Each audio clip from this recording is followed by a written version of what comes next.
কাজুরি মাছের চচ্চড়ি। আপনারা দেখতে থাকুন, ভিডিওটা ভালো লাগলে আপনারা এভাবে রান্না করে খেয়ে দেখবেন। তেল দিয়ে দিলাম 2 টেবিল চামচ, পেঁয়াজ বাটা 3 টেবিল চামচ।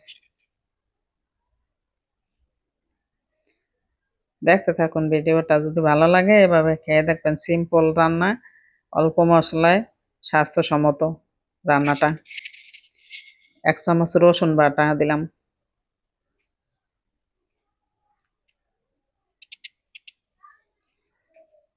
ভালোভাবে নাড়াচাড়া করে নিলাম। 1/2 চামচ লবণ, 1 চামচ হলুদের গুঁড়া, 1 চামচ মরিচের গুঁড়া।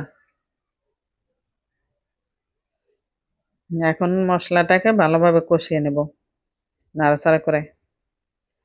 দিয়ে দিলাম 5টার মতো কাঁচামরিচ ফালি করে। এবার একটু গরম পানি দিলাম মশলাটাকে কষানোর জন্য।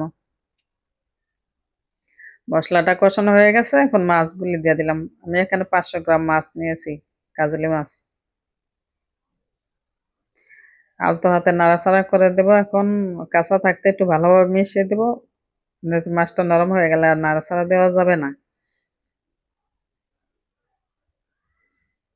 ঢাকনা দিয়েছিলাম, এখন ঢাকনাটাকে উঠিয়ে নিয়ে একটু নাড়াচাড়া করে দেব।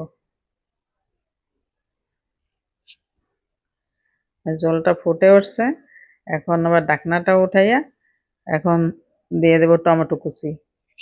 2টা টমেটো নিয়েছি কুচি করে, ফালি করে নিয়েছি। এখন এই টমেটোগুলো দিয়ে দিচ্ছি। আমি মাছ চচ্চড়িতে এভাবেই টমেটো দিই, কষিয়ে দিই না। এভাবে টমেটোটা দিলে ভালো লাগে।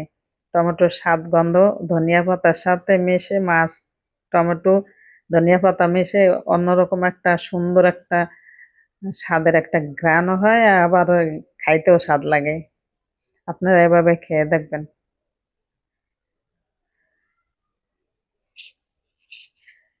এভাবে মাছটা রান্না করে খেয়ে দেখবেন, একেবারে বাঙালিয়ানা স্বাদ। মাছে বেশি তেল মশলা ব্যবহার করলে মাছের স্বাদ থাকে না, আসল স্বাদটাই নষ্ট হয়ে যায়। সেজন্য আমি এভাবেই করি। ভিডিওটা এখানে শেষ। সবাই ভালো থাকবেন, সুস্থ থাকবেন। সবাই সুস্বাস্থ্য কামনা করে এখানেই রাখছি। আল্লাহ হাফেজ। সবাই ভালো থাকবেন।